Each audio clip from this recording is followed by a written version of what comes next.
Shalom, selamat malam.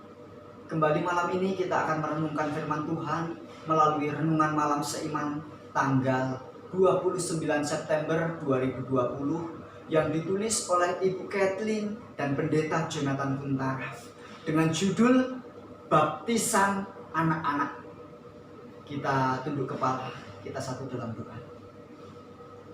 Bapa yang penuh kasih, pada saat ini kami datang ke hadirat-Mu untuk mengucapkan syukur atas segala berkat dan kasih-Mu yang melimpah sepanjang hidup kami. Dan terlebih juga pada kesempatan ini kami bersyukur karena Engkau telah berikan waktu untuk kami boleh merenungkan sebagian dari firman-Mu. Kiranya tuntunan Roh Kudus menjadi bagian kami Bapa. Di dalam nama Tuhan Yesus kami berdoa. Amin. Kebenaran firman Tuhan pada malam hari ini terdapat di dalam buku Matius 19 ayatnya yang ke-14 dan 15. Tetapi Yesus berkata, biarkanlah anak-anak itu, janganlah menghalang-halangi mereka datang kepadaku. Sebab orang-orang yang seperti itulah yang punya kerajaan surga.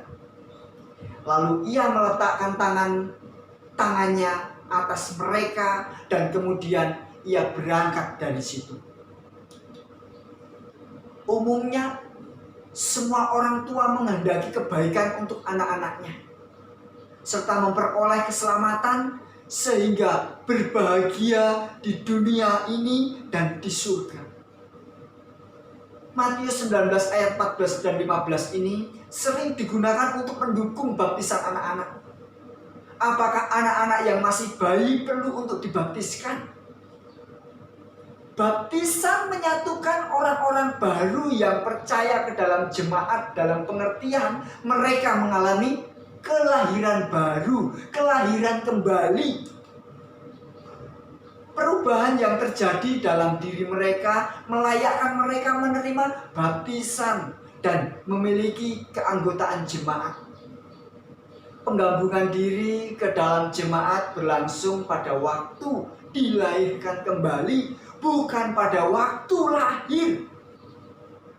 Inilah sebabnya mengapa umat percaya dibaptiskan, baik laki-laki maupun perempuan.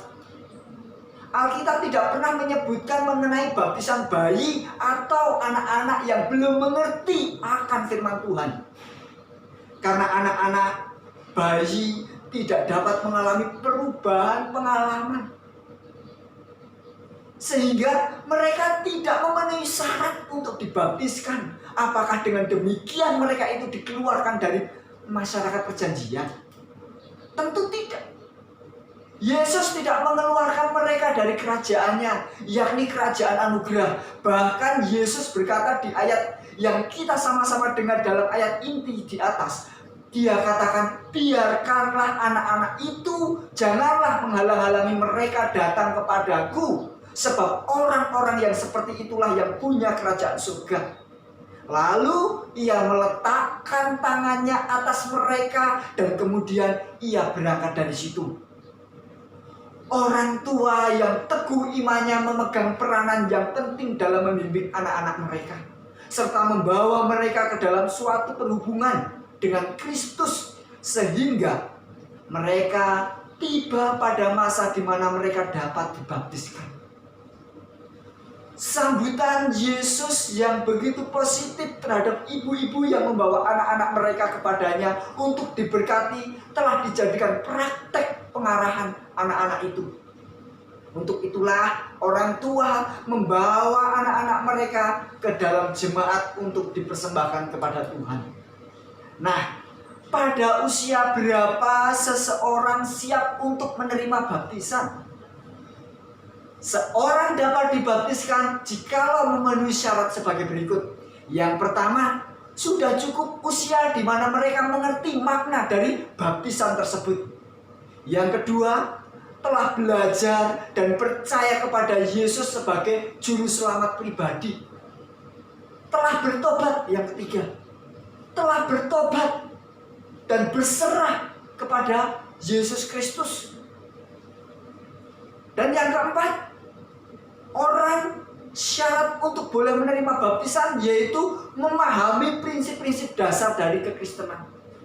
Dan yang terakhir, syarat untuk menerima baptisan, yaitu yang kelima, memahami artinya menjadi keanggotaan dalam jemaat. Semoga kita telah mengikuti prinsip Alkitab sehingga anak-anak kita dapat mengambil keputusan untuk dibaptiskan sesuai dengan keyakinannya yang berdasarkan rencana Allah. Kita ucap syukur kepada Tuhan, tunduk kepala.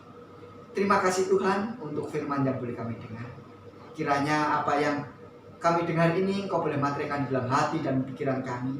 Terlebih Engkau berikan kuasa bagi kami untuk menghidupkannya di dalam kehidupan kami sehari-hari. Di dalam nama Tuhan Yesus ya Bapa, kami berdoa. Amin.